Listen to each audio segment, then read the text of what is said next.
Aksi Nyata Modul 14 Budaya Positif oleh Ira Puspitapani SPD, CGP Angkatan 11, Kota Sibolga.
Assalamualaikum warahmatullahi wabarakatuh.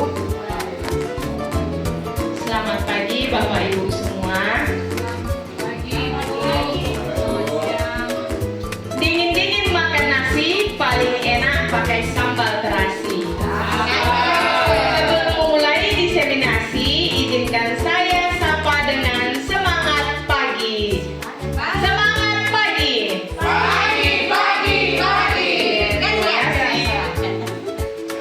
Berikut susunan acara diseminasi budaya positif SMA Negeri 2 Sibolga. Sebelumnya yang saya hormati Kepala Sekolah SMA Negeri 2 Sibolga atau yang mewakili Bapak Ibu Wakil Kepala Sekolah, Bapak Ibu guru serta peserta calon guru penggerak. Kita mulai saja. Yang pertama yaitu pembukaan dari saya sendiri. Yang kedua menyanyikan lagu Indonesia Raya yang akan dipimpin oleh Ibu Nehemia. Kepada Ibu Nehemia kami persilahkan. Bapak Ibu dimohon berdiri.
supaya lancar acara kita. Mari kita berdua menurut agama dan cara kita masing-masing. Saya bawa dalam acara agama Kristen 2000. Puji syukur tanpa jaga kehadiran Tuhan. Di sini kami memulai aktivitas kami, yaitu diseminasi calon guru penggerak yang dilaksanakan di SMA Negeri 2 Sibolga.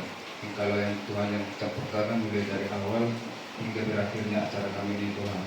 Ya Tuhan, berikanlah kepada kami kesehatan dan panjang umur ya Tuhan, untuk bisa mencari tuntutan kami sehari-hari. Banyak dosa yang kami perbuat Tuhan, hapuskanlah itu agar kami layak di hadapan-Mu. Terima kasih Bapa, terima kasih Yesus, amin. Puji syukur kita sampaikan ke Tuhan yang Maha Kuasa atas kegiatan kita yang diselenggarakan di sekolah kita oleh peserta guru penggerak dari SMA Negeri 2 Sibolga, yaitu designasi budaya positif calon penggerak, yaitu angkatan ke-11 yang sebelumnya sudah 2 orang menyelesaikannya, dan untuk berikut ini 4 orang. Mudah-mudahan dapat terlaksana, dapat mengikutinya dan menuntaskan sampai selesai. Dalam kegiatan ini kita mendukung dari sekolah karena ini termasuk dari pengembangan keprofesionalisme dan berkelanjutan, yaitu PKB. Dan tujuannya di sana adalah untuk meningkatkan, untuk memajukan dan kinerja maupun kemampuan oleh guru, dan diharapkan nantinya setelah selesai mengikuti kegiatan ini dan sudah disahkan menjadi guru penggerak, akan menjadi motivasi bagi teman-teman guru di SMA Negeri Sibolga dan membawa nama baik sekolah kita.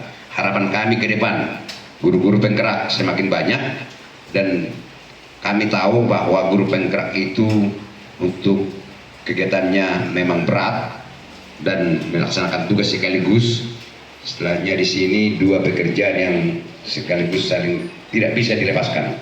Maka dengan ini semoga Bapak Ibu pandai menggunakan waktu dan menggunakan fasilitas-fasilitas yang ada di sekolah dan selalu berkomunikasi dengan sekolah supaya keduanya berjalan dengan baik. Harapan kami Bapak Ibu semoga selesai sampai disahkan menjadi guru penggerak. Terima kasih, mari kita tepuk tangan untuk keempat mereka. Sekian dan terima kasih.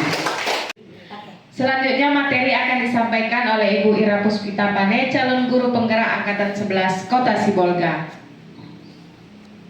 Bapak Ibu, kita sudah hadir di sini untuk melaksanakan diseminasi budaya positif SMA Negeri 2 Sibolga oleh CGP Angkatan 11 Kota Sibolga bersama saya Ira Puspita Pane. Oke, saya sapa dulu biar semangat. Semangat pagi!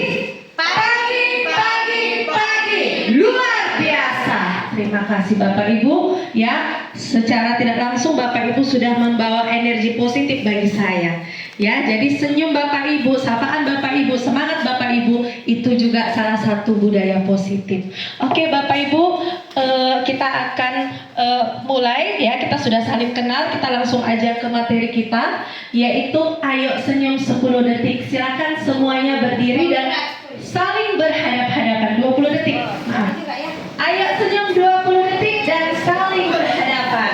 Mungkin ya dari pagi kita sudah banyak beban, sudah banyak aktivitas, sudah banyak tugas, ya. Maka sekarang kita mau menunjukkan senyum terbaik kita. Oke, di sini ada hitungannya. Oke, ya. Dihitung mulai dari 20 ya. Senyum.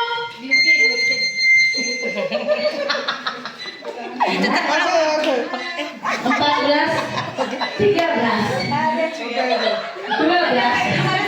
Ternyata temanku ini cantik juga, imut juga. Oke, 2, 1, tos kawannya, tos kawannya, lalu salam kawannya. Wah, luar biasa. Terima kasih tepuk tangan buat kita semua. Silakan duduk Bapak Ibu. Bagaimana kira-kira apa yang Ibu rasakan saat Ibu menatap teman Ibu di depan sambil senyum-senyum? Apa yang Ibu rasakan? Bahagia. bahagia. Oh, ibu yang ini lain ini, agak lain ibu yang ini. Ya bagaimana Bu? Lucu. Lucu, bahagia, lucu. Yang satu lagi, Menggemaskan. menggemaskan. Kira-kira Bapak Ibu ada 3 energi positif yang tertular? Yang tadinya capek, apalagi? Ngantuk, apalagi? Masak, memikirkan PNM lah atau apalah tugas-tugas. Ya, di meja masih banyak koreksian yang belum dikoreksi, belum lagi di rumah. Tapi karena kita lihat senyum termanis teman kita, rasanya dunia ini, wow, aku dimotivasi. Ya, jadi itu adalah salah satu budaya positif. Ada banyak lagi yang mau kita pelajari, Bapak Ibu ya. Jangan jenuh-jenuh. Oke, sebelum lagi kita masuk ke budaya positif, konsep-konsep intinya, kita perlu dong ada komitmen kelas kita atau kesepakatan forum diseminasi. Oke, sesuai dengan gambar yang pertama, kira-kira apa maknanya, Bapak Ibu? Iya, on time. Kita sepakati 1 jam 60 menit. Mudah-mudahan bisa on time. Yang kedua, itu kira-kira gambar apa? Cahaya. Berarti kita harus fokus, strong. Oke, bercahaya. Dan yang ketiga, iya, aktif. Mau bertanya angkat tangan, mau permisi ke belakang juga angkat tangan, boleh. Lalu yang keempat, I'm sorry, kita harus silent handphonenya, ya. Boleh aktif datanya tetapi disilentkan. Dan yang terakhir, kita nanti aktif dalam diskusi, tanya jawab atau memberikan respon. Oke, sepakat kita Bapak Ibu? Terima kasih. Saya yakin ya kita masuk ke budaya positif. Kira-kira apa sih budaya positif itu? Ya, kira-kira menurut Ibu apa sih budaya positif? Budaya positif adalah budaya yang sudah kita jalani atau kebiasaan-kebiasaan yang sudah ada di sekolah, di rumah, atau di masyarakat. Bagus sekali. Nilai-nilai positif, nilai-nilai baik yang sudah kita lakukan, ya, baik di sekolah maupun di masyarakat. Lalu kita lihat di sini, ya, budaya positif di sekolah, nilai-nilai. Ada keyakinan-keyakinan, ada kebiasaan-kebiasaan bagaimana siswa itu bisa berkembang menjadi pribadi yang berkarakter. Apa saja contoh karakter itu? Contoh-contoh karakter yang di SMA Negeri 2 lah dulu, sekolah kita tercinta ini. Budaya positif yang sudah diterapkan oleh siswa kita kira-kira apa? Coba dulu Bapak. 3S Bu, senyum, sapa, santun. Bagus sekali, tepuk tangan dulu buat Bapak Kamal. 3S, senyum, sapa, santun. Saya pernah ingat di sekolah kita ini agak-agak susah senyum siswanya. Tapi setelah guru piket dengan manis menyapanya, pagi nak, ya semangat pagi. Akhirnya budaya itu bisa diterapkan. Tadi ada Ibu Siti tadi ingin memberikan masukan, silakan Bu. Budaya positif yang sudah terbentuk di SMA Negeri 2 Sibolga adalah beriman dan bertakwa kepada Tuhan Yang Maha Esa dengan pelaksanaan ibadah-ibadah yang dilakukan oleh seluruh warga sekolah. Kalau budaya kan Bu, berarti tanpa disuruh, tanpa diperintah, tanpa takut hukuman yang akan diberikan, itu sudah dilakukan. Dilihat atau tidak dilihat orang lain, itu sudah dilakukan. Dan yang saya lihat di sekolah kita, anak-anak tanpa disuruh untuk melaksanakan sholat zuhur, dia sudah pergi ke masjid pada saat waktu zuhur. Artinya beriman kepada Tuhan Yang Maha Esa sudah tertanam di SMA Negeri 2 Sibolga. Luar biasa, tepuk tangan dulu ya. Berarti budaya positif itu sudah kita laksanakan walaupun belum maksimal sekali ya, tapi kita lihat perbedaannya. Saya masih ingat dulu ya, waktu kita belum menerapkan budaya positif, guru harus dipiket itu berbaris itu. Ada yang menangkap siswa supaya jangan pulang, ya, menahan siswa. Tapi sekarang begitu bel, mereka sudah tahu yang Kristen PA, yang Islam Rois, luar biasa. Oke, nah kita lanjut. Ya, konsep inti budaya positif yang akan kita pelajari hari ini ada disiplin positif, motivasi perilaku manusia, keyakinan kelas, kebutuhan dasar manusia, posisi kontrol guru, dan segitiga restitusi. Ya, semua ini sangat bermanfaat untuk diperankan guru. Ya, bukan hanya guru penggerak tetapi kita semua. Oke, nah sekarang kita lihat di sini disiplin positif. Dari kata disiplin positif, kira-kira apa itu disiplin positif? Ayo, apa kira-kira disiplin positif itu? Ya, Ibu Ibu Yuliana? Disiplin positif berarti dari kata disiplin dia ya, menaati hal-hal yang positif seperti itu. Oke, bagus kan? Tepuk tangan dulu buat Ibu Yuliana.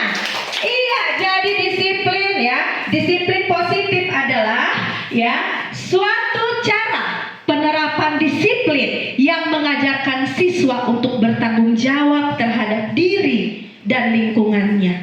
Ada kesadaran diri yang tumbuh secara internal. Bapak Ibu, jadi kesadaran diri itu tumbuhnya secara internal dari hati. Tapi kalau kita suruh-suruh, nah pergi PA, nah Rois kamu sana. Kalau kita masih suruh-suruh berarti itu masih eksternal. Ya, dia masih memerlukan sesuatu dari gurunya. Biar dilihat guruku aku baik, pergilah aku. Bukan dari internal. Kalau dari internal begitu bentak langsung menuju lokasi, menuju TKP. Nah, sekarang apa sih tujuan disiplin positif ini? Kenapa kita harus melaksanakannya? Nah, di sini jelas bahwa tujuan dari disiplin positif adalah menanamkan motivasi kepada peserta didik kita, sehingga mereka bisa menjadi orang-orang yang bermanfaat dan orang-orang yang bernilai. Mereka yakin apa yang mereka yakini itu, nilai-nilai itu adalah nilai-nilai positif yang bisa menimbulkan budaya positif. Seperti itu. Itulah dia tujuannya. Ya, saya yakin kita pasti bisa bersama kolaborasi Bapak Ibu, kita pasti bisa. Oke, yang selanjutnya nilai-nilai kebajikan. Nilai-nilai kita sudah tahu, kebajikan. Kira-kira contoh nilai kebajikan yang ada di sekolah kita yang sudah kita terapkan ataupun yang belum. Apa kira-kira contoh nilai-nilai kebajikan yang belum dulu ya? Nilai-nilai kebajikan, Bu? Nilai-nilai kebajikan di sekolah kita disiplin. Bagus sekali, disiplin. Ibu Eka? Patuh. Patuh, bagus sekali. Ibu Yuni? Iya, mohon maaf ya lagi batuk. Oke, Ibu Eka? Saling menghargai dan menghormati. Bagus sekali, saling menghargai dan menghormati. Banyak sekali Bapak Ibu nilai-nilai kebajikan. Kalau kita tulis sekarang ya, satu buku itu banyak sekali. Jujur, disiplin, kerja keras, rajin, terampil, cerdas, kreatif. Aduh, kayaknya nggak habis-habis. Tapi bagaimana kita mengaplikasikannya? Bagaimana kita menerapkan kepada peserta didik kita? Ya. Nah, nilai-nilai kebajikan ada banyak sekali. Saya ambil beberapa contohnya di sini, yaitu masalah kedisiplinan waktu. Ya, ada kedisiplinan waktu, ucapan salam. Kalau ucapan salam itu masuk nilai kebajikan apa Bapak Ibu? Kalau anak didik kita mau mengucapkan salam sama kita. Iya, bagus sekali. Saling menghargai. Ya, lalu di sini dikatakan bicara sopan. Nilai apa kira-kira yang dilakukan ketika dia berbicara sopan? Permisi Bu. Iya, bagus. Akhlak mulia. Bagus sekali ya. Lalu yang berikutnya, ini ada banyak ya. Kalau saling kerjasama kira-kira nilai apa yang ada? Gotong royong. Bagus sekali, gotong royong. Tepuk tangan dulu buat kita semua. Luar biasa, mantap semua. Oke, semua nilai kebajikan itu yang banyak itu yang tidak bisa saya sebutkan satu persatu. Tidak cukup slide-nya untuk 1 jam. Jadi saya tadi mewakili beberapa nilai. Semua itu sudah dirangkum dalam profil belajar Pancasila. Semenjak kita masuk kurikulum Merdeka, kita sudah belajar mengenai profil belajar Pancasila. Inilah nilai-nilai itu. Oke, sekarang Bapak Ibu, saya di sini ada sediakan sticky note. Ya, di sini saya minta ada 5 kelompok yang akan membahas mengenai nilai-nilai. Ya, kelompok berpasangan saja. Oke, silakan masing-masing kelompok dari sini tuliskan sikap siswa yang memiliki beriman dan bertakwa kepada Tuhan Yang Maha Esa. Bikin aja contohnya 1 atau 2 saja. Ya, di sini nilai mandiri. Nah, di sini nilai bernalar kritis, sesuai ini dengan orang yang bernalar kritis. Oke, yang ini kreatif. Nah, kreatif. Kira-kira contoh kegiatannya apa yang kreatif? Lalu di sini bergotong royong. Kira-kira apa contohnya? Boleh 1 atau 2 kegiatan saja. Ya, boleh 1 atau 2 kegiatan saja supaya kita bisa lihat mana sih nilai kebajikan yang sudah kita lakukan di sekolah kita. Apa yang sudah berhasil dan apa yang perlu dikembangkan, yang perlu direvisi, yang perlu diinovasi. Nah, kita sudah melakukan panel karya, ya. Oke, ada kelompok yang sudah selesai? Ya, ini kelompok 1 semangat kali. Ya, soalnya pengantin baru ini dua-duanya. Oke, ya. Nggak usah banyak-banyak Bu, nanti nggak pulang-pulang kita.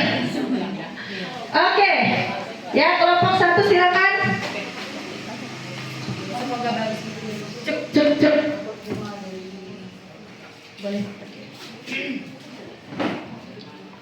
Baik, yang pertama itu adalah memulai dan menutup pelajaran dengan berdoa. Nilai yang beriman, bertakwa kepada Tuhan Yang Maha Esa dan berakhlak mulia. Bagus, ya. Ada 2 Bu. Ada 2. Yang pertama, Saya ulangi ya Bu ya. Iya. Yang pertama itu adalah memulai dan menutup pelajaran dengan berdoa. Yang kedua itu adalah menjalankan ibadahnya sesuai dengan waktu, sesuai dengan agamanya masing-masing. iya bagus. Sudah terlihat nilai-nilai itu. Tepuk tangan dulu buat kelompok 1. Luar biasa ya, dibuktikan bahwa calon pengantin itu luar biasa. Kelompok 2, nilai apa tadi Bu? Silakan. Oke, terima kasih. Kelompok 2 nilai mandiri ya. Iya, nilai mandiri. Dalam pembelajaran, siswa mengerjakan tugas secara mandiri, bisa melihat video YouTube, Google, dari buku bacaan, dan lain-lain. Bagus sekali. Tepuk tangan dulu buat kelompok 2 ya.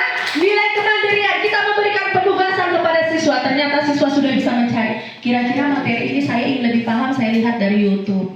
Saya lihat dari Canva. Ya, sekarang sudah banyak aplikasi-aplikasi yang mendukung pembelajaran. Oke, kelompok 3 ini, kelompok kreatif ini. Kelompok kreatif. Ya.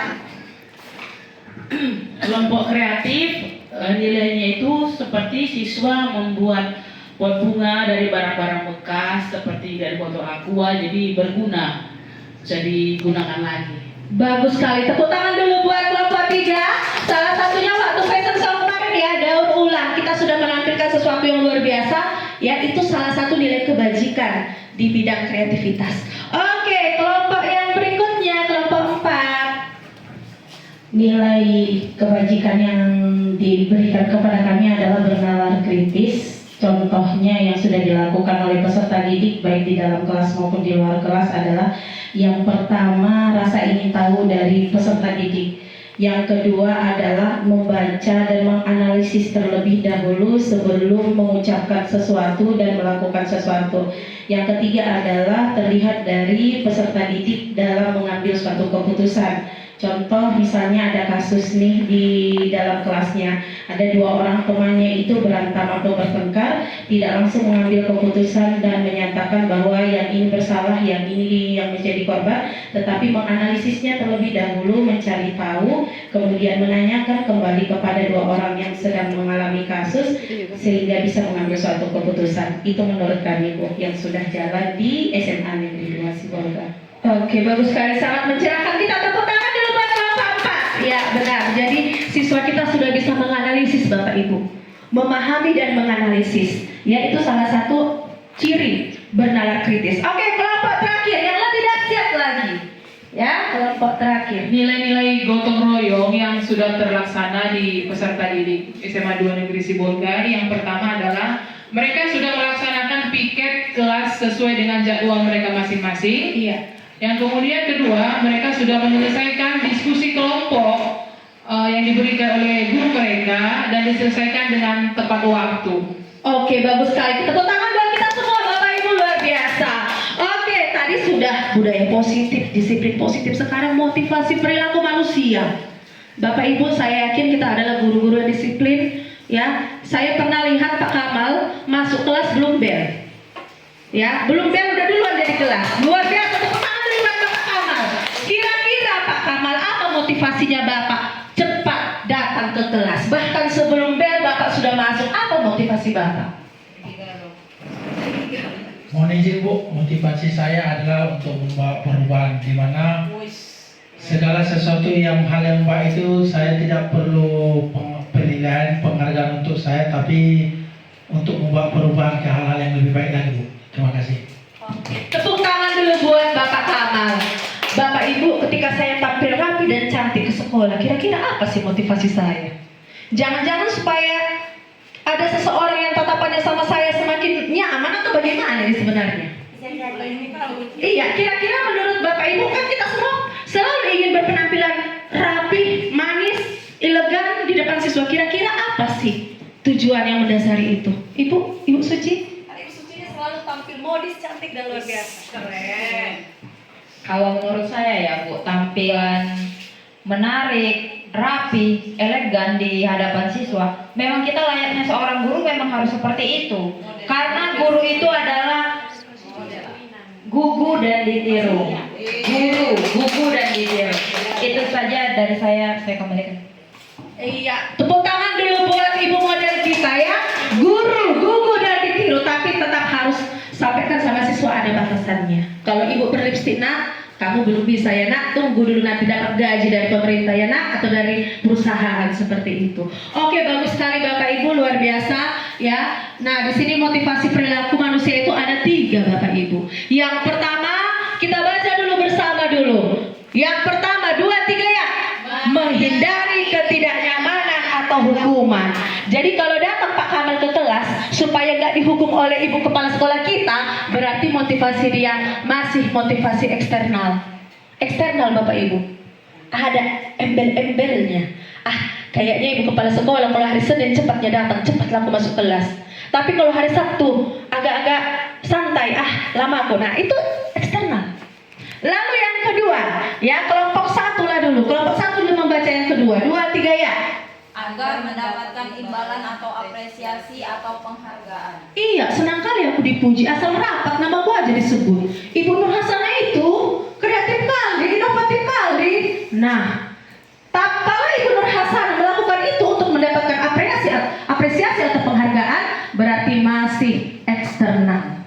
Ya, tetapi yang ketiga, kelompok terakhir dulu yang membaca, karena kelompok terakhir paling semangat ini tadi. Yang ketiga, 2, 3 ya. Untuk menjadi pribadi yang diinginkan, yang menghargai diri dan nilai-nilai yang dipercaya. Iya, aku seorang guru. Ya aku teladan dong. Tidak perlu harus mendapat pujian dari kepala sekolah. Tidak perlu harus dikasih sanksi. Aku melakukannya setulus dari hatiku yang paling dalam. Aku mendapat panggilan menjadi seorang guru.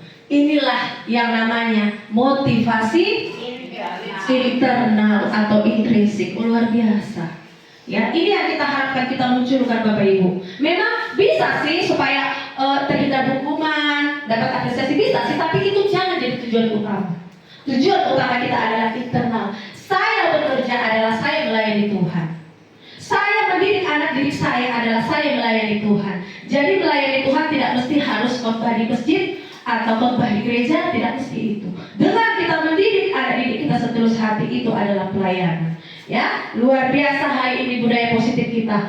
Nah, selanjutnya setelah kita sudah yakin dengan disiplin positif tadi, dengan budaya positif tadi, tambah lagi dengan motivasi internal. Sekarang kita lanjut dengan keyakinan kelas, karena kita mau mentransfer ilmu-ilmu yang kita miliki, karakter-karakter terpuji yang kita miliki, kita mau mentransfer ke peserta didik dengan membuat kesepakatan atau keyakinan kelas. Bapak Ibu, kira-kira keyakinan kelas itu apa? Ya, Ibu Nur Hasanah, keyakinan kelas Ibu. Saya lihat di kelas Ibu mantap keyakinan kelasnya. Ya, desainnya pun keren. Bagi saya keyakinan kelas itu adalah hal-hal positif yang dipercayai atau yang diyakini yang harus dilakukan di dalam kelas. Luar biasa, Tepuk tangan dulu buat Ibu Nur Hasanah. Iya, seperangkat nilai yang disepakati bersama. Ingat Bapak Ibu, bersama. Kita sebutkan dulu sama-sama. 2, 3 ya. Bersama. Ya, jujur aja Bapak Ibu, sebelum saya masuk CGP, saya bikin peraturan. 1, tepat waktu. 2, jaga kebersihan. Saya sendiri. Akhirnya apa ya? Siswa melakukannya karena eksternal. Sekarang bagaimana kita menimbulkan ya motivasi internal siswa itu ya? Kita membuat kesepakatan. Apa kira-kira nak? Bu, bawa handphone lah Bu. Oke, boleh. Tapi ada catatannya. Hanya untuk pelajaran. Jika ketahuan nanti kalian menggunakan di luar pelajaran, apa konsekuensinya nak? Nah, beri mereka berpikir dan menimbulkan solusi sendiri. Akhirnya muncullah motivasi internal mereka. Ya, jadi itulah dia keyakinan kelas. Nah, inilah contohnya. Saya sudah lihat di beberapa kelas ya, hampir semua kelas keyakinan kelasnya sudah bagus, tinggal kita laksanakan. Ya, setiap anggota kelas perlu belajar, senang, melaksanakan tugas, saling menghargai, aman. Ini adalah bahasa dari kesepakatan bersama Bapak Ibu.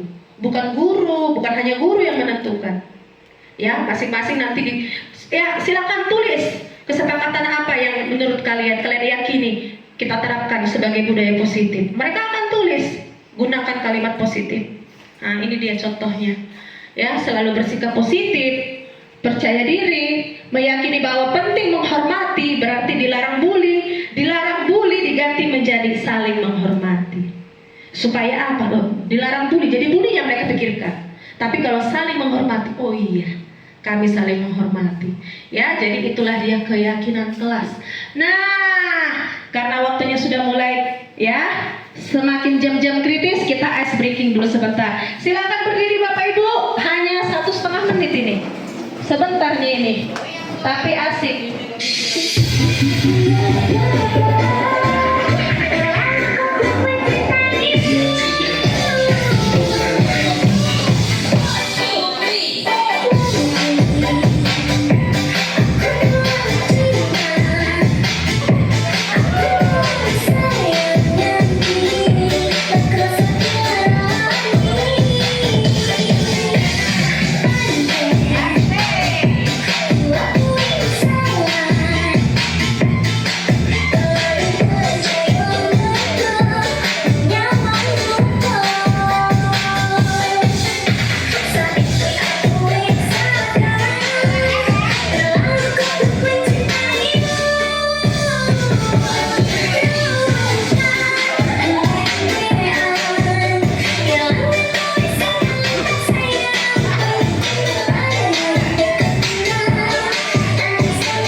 Asik.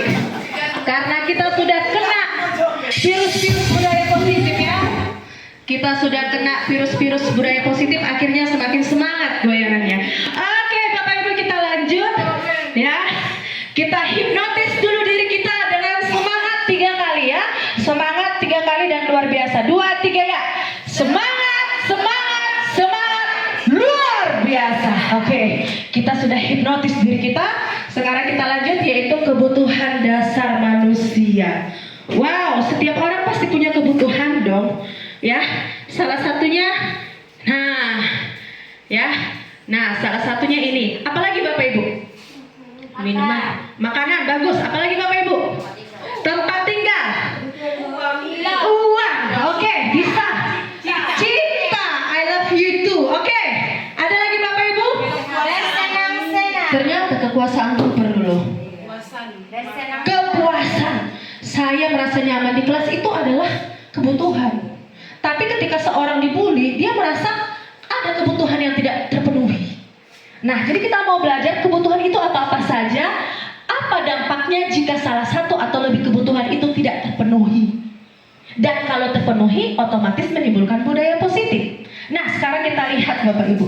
Ya, kebutuhan dasar manusia yang sudah Bapak Ibu sampaikan, ini ada 5 bagian penting. Ya, berdasarkan apa yang sudah Bapak Ibu sampaikan tadi. Yang pertama kita baca bersama, bertahan hidup. Dengan cara apa saya bisa bertahan hidup? Istirahat, bagus. Pakaian Bapak Ibu, coba dulu tes dulu. Seminggu ini nggak usah pakai pakaian. Gimana? Wah, iya, tidak bisa bertahan hidup. Sakit, gemetar. Ya, saya pernah di Brastagi pas lupa bawa jaket langsung gemetaran. Nah, itu adalah kebutuhan dasar manusia. Yang kedua, kita baca bersama. Kasih sayang atau rasa diterima. Wah, ini luar biasa. Ketika ada orang yang membenci kita, kita selalu merasa nggak nyaman. Nah, berarti ada kebutuhan. Ya, ada kebutuhan. Tadi di awal, ice breaking awal, seru senyum. suruh tos dan salam. Nah itu adalah salah satu, ternyata dia sayang sama saya. Dia senyum termanis. Nah apalagi antara Pak Kamal sama Ibu Yuliana ya kan, kutub positif dengan kutub negatif. Haja. Nah itu dia ya. Positif semua. Oh luar biasa. Tepuk tangan dulu karena budaya positif. Diseminasi budaya positif di SMA Negeri 2 Sibolga luar biasa. Lalu yang ketiga kita baca penguasaan. Saya power, saya kuat, saya bisa memimpin. Ada orang yang seperti itu. Ketika kepala keluarga merasa ya bergeser posisinya, loh saya kepala keluarga, kenapa saya tidak dilibatkan dalam mengambil keputusan? Loh anak kita kok di ITB, kan saya bilang di UI. Nah, penguasaan. Ya, lalu yang berikutnya kita baca bersama kebebasan. Saya jenuh, bosan saya di kelas Bu. Saya ingin bebas Bu. Disuruh duduk terus. Ada ingin rasa bebas. Sekali-sekali bawa ke taman, sekali-sekali bawa ke kolam renang. Ya, tapi dengan tujuan positif ya. Dan yang terakhir adalah rasa senang juga perlu Bapak Ibu. Ketika Bapak Ibu duduk di sini dengan rasa senang, saya yakin materi-materi kita tercapai dan aplikasinya juga pasti terlaksana. Tetapi ketika kita dengan penuh beban, ya otomatis tidak tersampaikan. Oke, itulah dia kebutuhan dasar manusia. Nah, di sini ada contoh kasus. Saya senang dengan kasus. Kita diajak untuk menganalisis ya, untuk berpikir. Oke, kasusnya dibaca dulu sama Ibu Eka dulu. Baca dulu kasusnya Bu Eka. Itu ya. Doni merampas bekal makanan teman sebangkunya. Doni merampas ya bekal makanan teman sebangkunya. Anggap saja Mas Kamal adalah Doni dan Mbak Yuliana adalah teman sebangku. Oh enggak terbalik ya. Doni yang merampas ya. Ya, berarti Yuliana yang punya bekal. Mbak Yuliana lagi asik-asik mau makan, baru selesai berdoa nih. Baru selesai berdoa mau buka karet. Ya action Pak. Wah. Terus Pak. Oke, dirampas.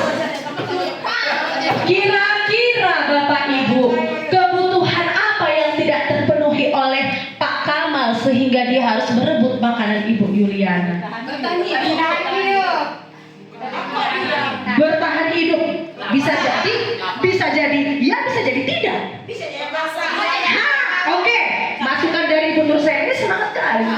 Kawan, bisa dia kena rakusnya atau dia merasa berkuasa atau segala sesuatu. Iya. Luar biasa, bagus semua jawabannya. Bertahan hidup bisa karena rakus katanya. Bisa juga ada lagi jawaban lain Bapak Ibu. Bisa apa? Kasih sayang. Kelima-limanya bisa. Ayo kira-kira dari yang pertama, bertahan hidup udah jelas. Bisa saja Pak Kamal sedang lapar tadi pagi, dia tidak sempat sarapan. Dia mau beli ke kantin, lupa bawa uang, dompet sama ATM-nya tinggal entah di mana. Oke? Yang kedua, kasih sayang. Kira-kira kenapa dia sampai merampas ini?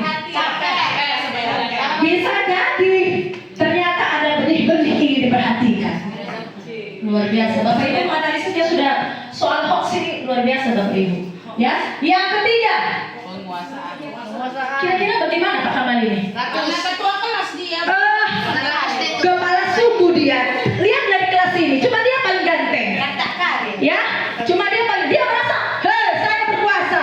Yuliana kasih itu untuk saya. Saya di sini kepala sukunya, luar biasa Bapak Ibu. Dan yang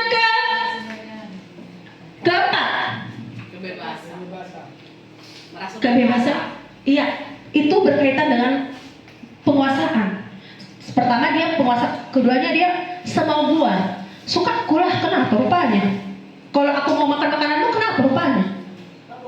Yang ada bisa jadi Pak Kamal yang membuli nih. Pelit kali pun kau, sombong kali pun kau, baru nasi aja bisa jadi.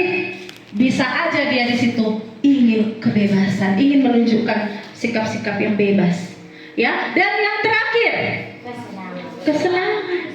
Ku tengok ayam bakar kayak mantap kan di rumah kami, saya lalap ikan asin. Dilihat ya ayam bakar, senang dia. Terus senang pula dia lihat kalau Ibu Yuliana marah, katanya makin imut.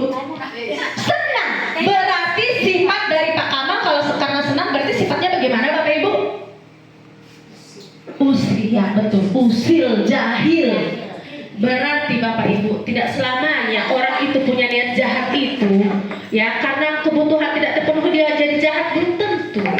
Tapi kita harus lihat motivasinya apa. Ada 5 ini Bapak Ibu yang mendasari. Jangan-jangan dia iseng, ya, jangan-jangan dia lapar.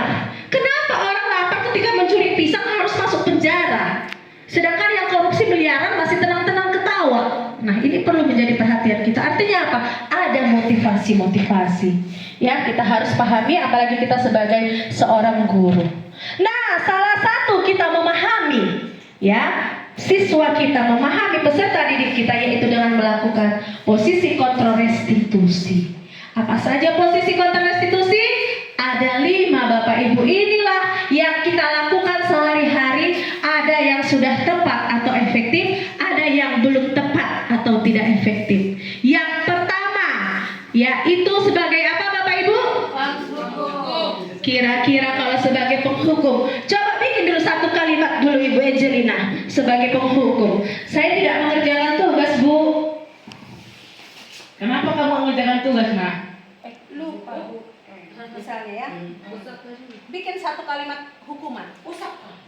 Tolong dulu sapu luar teras itu. Iya, sapu ya. Disuruh sapu, belum lagi habis sapu disuruh pusap lagi 50 kali. Habis pusap disuruh lagi menulis di buku 50 lembar timbal balik. Saya berjanji. Itu hukuman atau konsekuensi Bapak Ibu? Hukuman. Kita sering sekali guru sebagai penghukum. Saya mau tanya dulu, kira-kira kalau kita menghukum siswa dampaknya apa? Kebencian, betul. Satu, kebencian. Tidak semua Bapak Ibu siswa kita itu bisa berpikir positif. Ya, oh ibu ini menghukum saya supaya saya berubah, udah hebat kali. Ngapain lagi sekolah dia kalau udah berpikirnya tinggi seperti itu? Kira-kira apa lagi? Dendam. Apakah dampaknya itu dia akan menjadi manusia yang disiplin? Belum tentu. Belum tentu. Bisa jadi ya kalau sudah yang punya tingkat karakter yang tinggi lah itu. Ya, belum tentu. Yang kedua, apalagi Bapak Ibu? Pembuat merasa bersalah. Ibu Suci lah dulu. Nah, Bu Suci, saya nggak sengaja mencuri uang teman saya, nggak sengaja pula ya kan? 50.000. Silakan Ibu Suci bikin satu kalimat pembuat merasa bersalah. Kenapa kamu curi uang kawanmu? Gara-gara kamu dia jadi sengsara. Lihat itu, sudah menangis dan mungkin sampai di rumah akan dimarahi lagi oleh orang tuanya. Iya, nggak bisa. Terlalu manis pula Ibu Suci ya kan? Iya, pembuat merasa bersalah. 3 kali kau curi uangnya itu nak. Nggak tahu kalau mamanya itu orang susah. Wih, itu Bapak Ibu bisa memang, tetapi dampaknya jangka pendek. Kenapa jangka pendek? Saat itu aja dia iba, besoknya berulang lagi. Nah, berarti ini masih kurang efektif. Yang ketiga, kita baca bersama sebagai Hai bro, udah datang bro. Gimana tugasnya? Udah dikerjakan girls? Cantik kali kau Cinta. Pernah nggak kita melakukan seperti itu kepada siswa kita? Dampaknya bagaimana Bapak Ibu? Oke. Sepele Bu, anak-anak itu sama kita Bu, karena kita bisa dibuat jadi bahan olok-olokan mereka di belakang kita Bu. Iya, ini curhat ini ya, sambil curhat ini ya. Oke, selain sepele apa lagi Bapak Ibu? Ya. Bisa juga anak itu merasa dihargai. Ada sebagian seperti itu. Bisa juga dia merasa sepele juga seperti itu. Akhirnya apa? Karena saya selalu menyapanya sebagai teman, cuma sama saya lah dia masuk tepat waktu Bapak Ibu. Tugas PRO dulu dia ngumpul. Kenapa sama Ibu Eka kau nggak kau kumpulkan tugasmu? Karena Ibu Eka tidak memperlakukan sebagai teman, tidak baik juga Bapak Ibu. Hanya sama saya siswa ini bagus, tapi sama guru lain tidak, itu pun tidak efektif. Nah, jadi hati-hati Bapak Ibu, kita tetap bisa berteman tetapi dalam tahap wajar. Seperti itu. Nah, lalu yang berikutnya sebagai pemantau. Nah, itulah kan, nggak kau kerjakan tugasmu kan? Kemarin pun nggak kau kerjakan, sekarang juga. Wah, 1001 jurusan pantauan. Belum lagi dibilang kawan sebangkumu kemarin lagi. Akhirnya apa? Dia selalu merasa, waduh ibu ini ya. Satunya masalah hawa, tapi yang disebutkan berapa? 1001. Nah itu. Nah, yang terakhirnya itu sebagai manajer. Bapak Ibu coba bayangkan manajer di suatu perusahaan. Apa yang Ibu pikirkan tentang manajer di suatu perusahaan? Memerintah. Ya, lalu apa lagi? Ya, bisa jadi ya. Memiliki power. Oke, bagus ya. Memerintah menjadi power bisa. Ya, tetapi manajer, bandingkan manajer dengan direktur itu berbeda. Direktur perintah, print dulu ini, bikin dulu laporannya. Tapi kalau manajer, ya, dia itu sifatnya terorganisasi, mengarahkan, menuntun, memimpin. Jadi kita sebagai guru sebaiknya Bapak Ibu menjadi manajer, bukan direktur, bukan teman sebayanya, bukan penghukum, ya, bukan pemantau. Sekalipun kita lakukan itu, kita manusia tidak sempurna. Ya, apa boleh buat, tetapi kita usahakan kita menjadi manajer. Step by step, pelan-pelan saya yakin kita pasti bisa. Ya, jadi kita menjadi manajer, kita lebih memahami apa sih yang dibutuhkan siswa ini. Sama tadi ketika kita mempelajari 5 kebutuhan manusia, ketika dia melakukan tindakan, kalau kita sebagai manajer, kita nggak langsung menjudge dia. Wah, jahat kali kau, pencuri kau ya, jangan-jangan mama bapakku pun pencuri. Orang susahnya kau, orang miskin. Satu kasus dia bisa 1000 yang kita sampaikan yang negatif. Nah itu dia. Tapi kalau sebagai manajer, kita berusaha merangkul dia, kita menumbuhkan motivasi internalnya. Itu dia. Ya, lalu yang berikutnya, nah ini dia. Ya, sebagai penghukum, pembuat merasa bersalah, teman, monitor, manajer tadi sudah saya jelaskan. Karena tulisannya kecil-kecil makanya saya jelaskan duluan. Ya, oke. Nah sekarang kita lanjut. Ini dia Bapak Ibu yang saya sampaikan tadi. Ketika kita melakukan motivasi eksternal, identitasnya bagaimana? Gagal. Perilaku kontrolnya bagaimana? Negatif. Kenapa? Menghukum. Saya merasa tertekan, sebal. Saya merasa bersalah. Akhirnya setiap masuk ibu itu, waduh, bilangin aja di situ, terserah lah. Itu dia. Ya, tetapi ketika kita melakukan sebagai teman dan pemantau, maka perilaku kontrol kita adalah positif atau negatif sebagai teman dan pemantau? Positif, positif, tetapi dia di situ. Coba lihat bagian bawah Bapak Ibu. Dia memiliki ketergantungan, sama kayak orang perokok. Ketika dia tidak merokok, ibu kasih permen nggak puas dia. Nah, jadi ini kita harus bersama-sama kolaborasi sebagai manajer. Oke, lalu kalau kita sebagai manajer Bapak Ibu, kontrol diri kita, identitas berhasil atau sukses. Lihat yang di bagian bawah. Apa yang tercapai? Menguatkan watak atau karakter. Tumbuhlah motivasi internal siswa. Iya ya. Saya salah, saya dimaklumi oleh ibu itu, dan ibu itu yakin saya bisa berubah, dan ibu itu yakin saya bisa melaksanakan solusi yang saya sampaikan. Itu manajer. Kita tidak semata-mata harus begini, harus begitu, harus begini. Tidak. Siswa itu sendiri yang akan menganalisis, dan siswa itu sendiri yang akan menemukan solusi-solusinya. Ya, saya yakin kita bisa Bapak Ibu. Saya optimis, sangat optimis. Oke, nah. Tapi sudah kita lakukan budaya positif, motivasi sudah, disiplin positif sudah, toh juga ada kasus yang terjadi. Bapak Ibu, kembali kepada kita adalah manusia yang tidak sempurna, maka kita sebagai guru sebaiknya bisa mengetahui dan menerapkan segitiga restitusi. Oke Bapak Ibu, betulkah bentuknya segitiga? Jangan pikirkan segitiga yang lain-lain Bapak Ibu. Ya, ini segitiga bukan segitiga biru atau cakra kembar, bukan. Tapi ini adalah segitiga restitusi. Ya, ada 3. Nah, segitiga restitusi kalau kita lihat dari bentuknya, jika salah satu bagian atau salah satu sisi tidak ada, apakah bisa menimbulkan segitiga? Ya. Tidak bisa. Nanti kita akan analisis ya, ada kasus-kasusnya. Nah, jadi segitiga restitusi ini adalah proses menciptakan kondisi murid untuk memperbaiki kesalahannya, dari yang kurang terpuji menjadi terpuji, tapi dengan catatan Bapak Ibu dari motivasi internalnya. Kita mau menggugah hati dan perasaannya, sehingga dia berubah itu bukan karena kita suruh, bukan supaya nilai bahasa Indonesianya 98, nilai kimianya 99, bukan karena itu. Atau bukan karena supaya Ibu Yuliana senyum-senyum terus sama dia, bukan karena itu. Tetapi tim kebesaran, dia yakin bahwa nilai-nilai yang dipercaya itu adalah bisa membawa dia dalam kebahagiaan dan keselamatan. Itu dia segitiga restitusi. Oke, nah sekarang kita lihat di sini ya. Yang pertama, menanyakan keyakinan. Bapak Ibu, ketika Bapak Ibu melihat siswa yang bermasalah, apa yang pertama kali Bapak Ibu lakukan? Menstabilkan identitas seperti apa itu, Pak? Misalnya Bu, saya tanya kabarnya terlebih dahulu.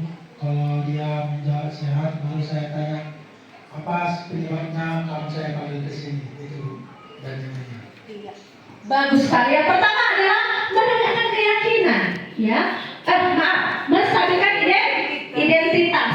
Ya, salah pencet ini. Menstabilkan identitas. Kamu tahu nak, kenapa kamu saya panggil ke BP ini? Iya Bu, kenapa nak? Karena saya Bu, menyontek Bu.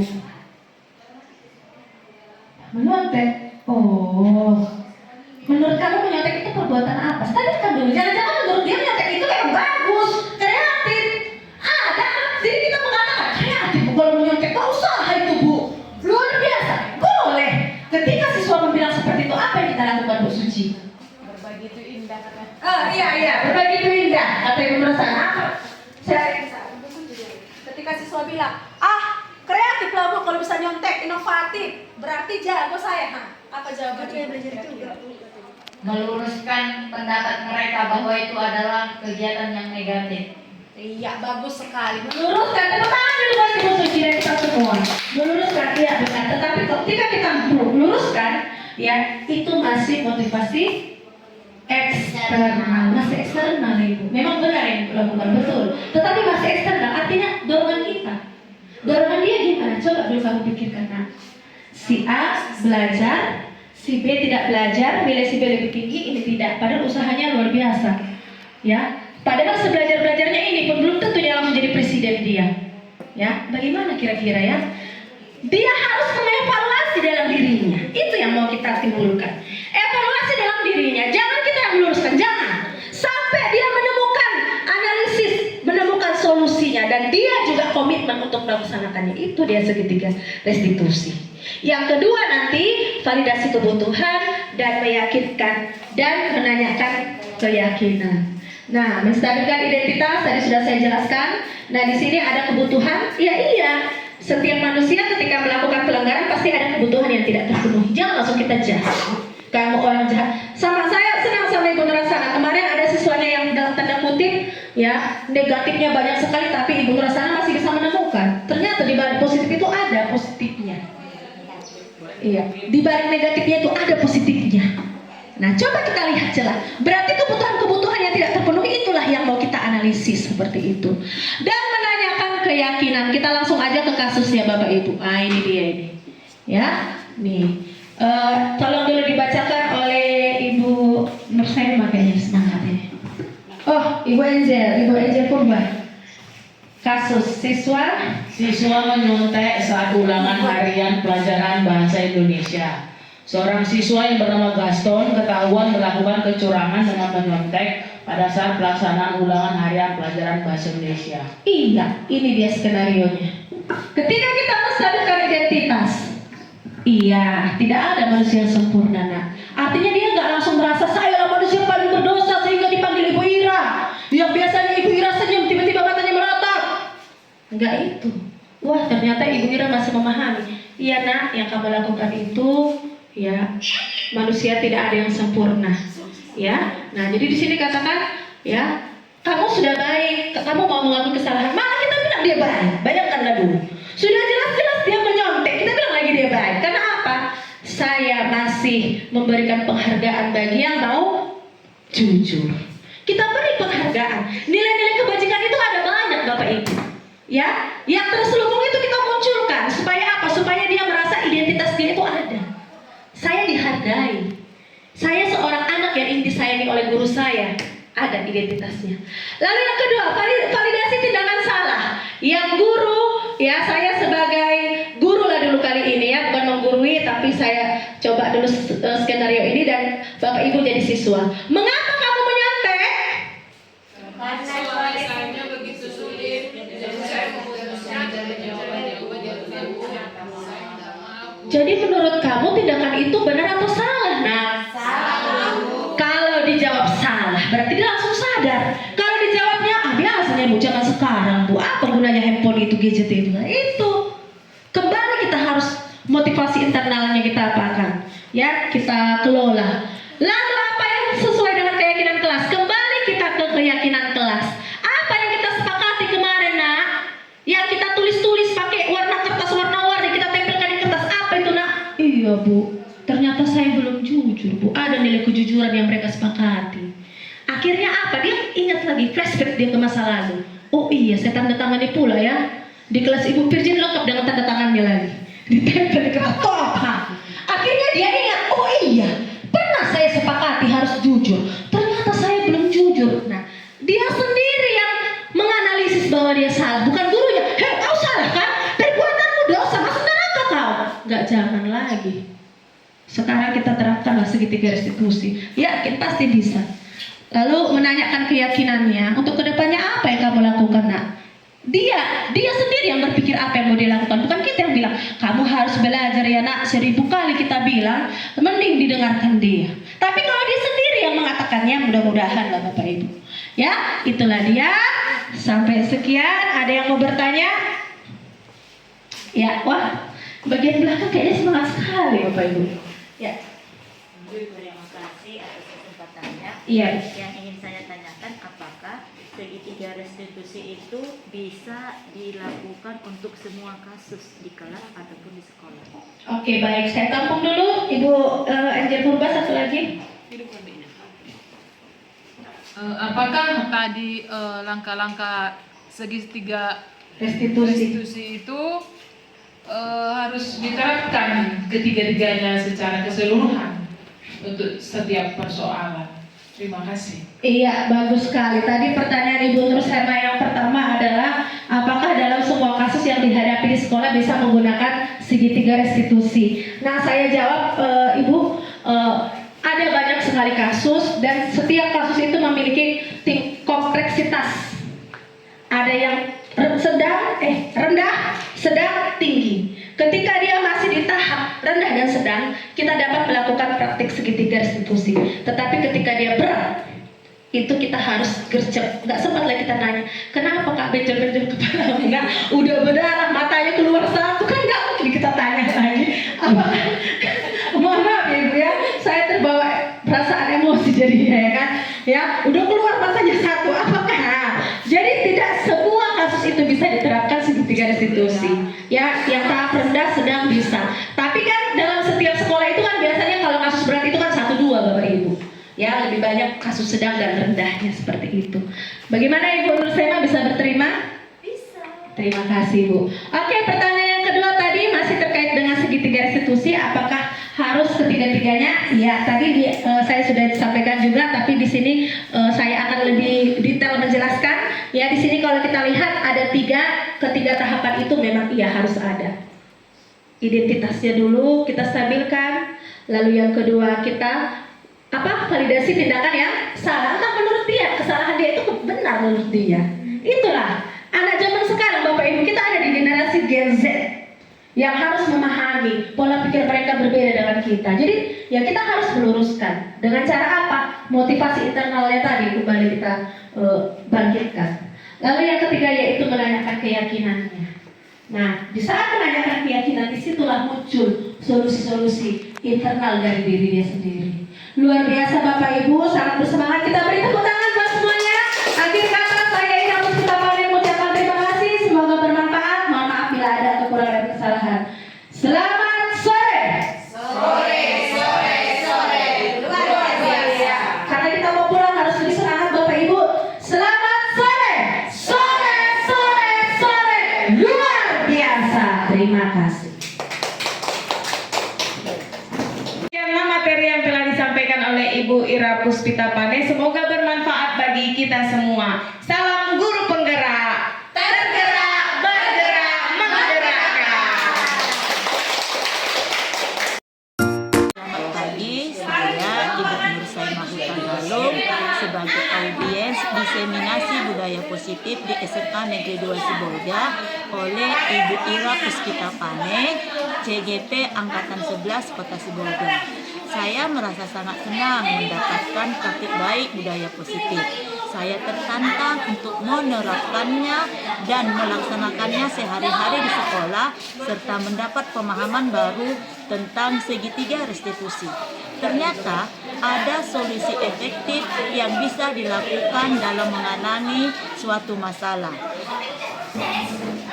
di sekolah asal kita mau berusaha dan mampu untuk membudayakan nilai-nilai kebajikan positif yang ada di sekolah. Terima kasih Ibu Ira.